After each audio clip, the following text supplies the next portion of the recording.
Hello વિદ્યાર્થી મિત્રો, શું તમને પણ ક્યાંક ને ક્યાંક કોઈ પણ સંખ્યાનો લસા શોધવામાં કન્ફ્યુઝન ક્રિએટ થાય છે અથવા તો મુશ્કેલી થાય છે? તો ચાલો આપણે પહેલાં તો સમજીએ કે લસા છે શું અને એને કેવી રીતે ફાઇન્ડ કરાય. તો પહેલાં તો લસા આનું ફૂલ ફોર્મ આપણને ખબર હોવી જોઈએ. તો કે લસા એટલે શું? તો કે લઘુત્તમ સામાન્ય અવયવ, બરાબર, જેને ઇંગ્લિશમાં શું કહેવાય? તો કે એલસીએમ શોધવું કહેવાય, બરાબર. હવે ધારો કે આપણે એક એક્ઝામ્પલ સોલ્વ કરીએ તો આપણને વધારે ખબર પડે.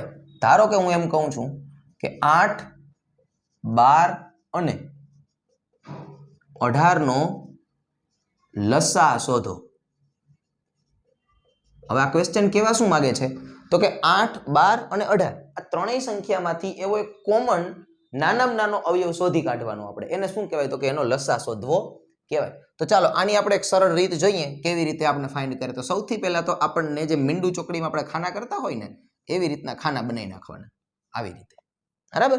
હવે શું કરવાનું થશે તમારે? તો કે આ સંખ્યા જે પણ આપણને આપી છે એ અહીંયા એક એકમાં લખી નાખવાની. પહેલું ખાનું ખાલી રાખવાનું, બીજા ખાનાથી લખવાનું સ્ટાર્ટ કરવાનું.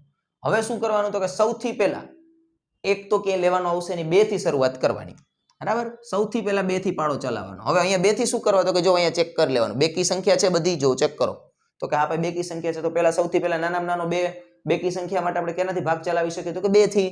તો જો 2 4 8 હતો તો 4 2 8, બરાબર. પછી અહીંયા કેટલા આવશે? તો કે 6.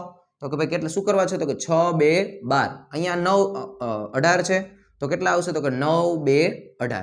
હવે આ લાઈનની અંદર બીજી લાઈનની અંદર ચેક કરવાનું, અહીંયા લીટો કરી દેવાનો કે આની અંદર બેકી સંખ્યા છે કે નહીં? તો કે હા ભાઈ છે. અરે પહેલામાં બીજામાં આમાં છે નહીં. તો હજી એક વખત 2 યુઝ કરી લ્યો, બરાબર. 2 2 4 2 3 2 6 9 કેવા? 9 તો કેવા છે? એકી સંખ્યા છે એટલે એમને રાખી દેવાના, કારણ કે 2 ના પાડામાં 9 આવતા નથી.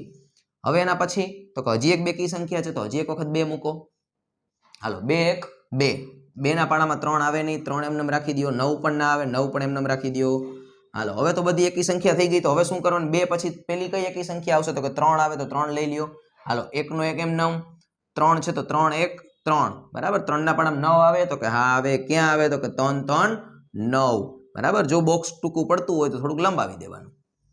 હાલો, પાછા અહીંયા 3 મૂકીએ આપણે. 1 નો 1 એમ 9, 1 નો 1 એમ 9, 3 1 3 3. હાલો, કમ્પ્લીટ થઈ ગયું. હવે આના ઉપરથી કેવી રીતે આપણને ખબર પડશે કે આનો લસા શું થશે? તો કે જો અહીંયા 2 છે, અહીંયા 2, અહીંયા 2, અહીંયા 3 અને અહીંયા 3. જે આ પહેલા ખાનામાં જેટલા પણ નંબર આવ્યા છે આ બધાનો આપણે શું કરી નાખવાનો? પહેલા ગુણાકાર કરી નાખવાનો. તો જો ગુણાકાર આનો આપણે કરીએ તો 2 છે, 2 ગુણ્યા 2 એટલે 4 થશે. જો અહીંયાથી ગુણાકાર કરું છું, બરાબર. 4 આવ્યો આનો આન્સર. હવે અહીંયા 4 આવ્યો, 4 ગુણ્યા આના 2 કરવાના, બરાબર. એટલે 4 2 8 થાય, બરાબર. 8 તેરી 8 ગુણ્યા 3 કરવાના, 8 તેરી 24 થશે, બરાબર. અને 24 ગુણ્યા 3 કરવાના, બરાબર. પાછા એટલે કેટલા થશે? ટોટલ આપણો આન્સર કેટલો આવશે? તો કે આપણો આન્સર આવશે 72 આવશે, બરાબર. 24 તેરી કેટલા થાય? 72. તો આ 72 એટલે કે 72 છે એ શું છે? આપણો લસા છે, બરાબર.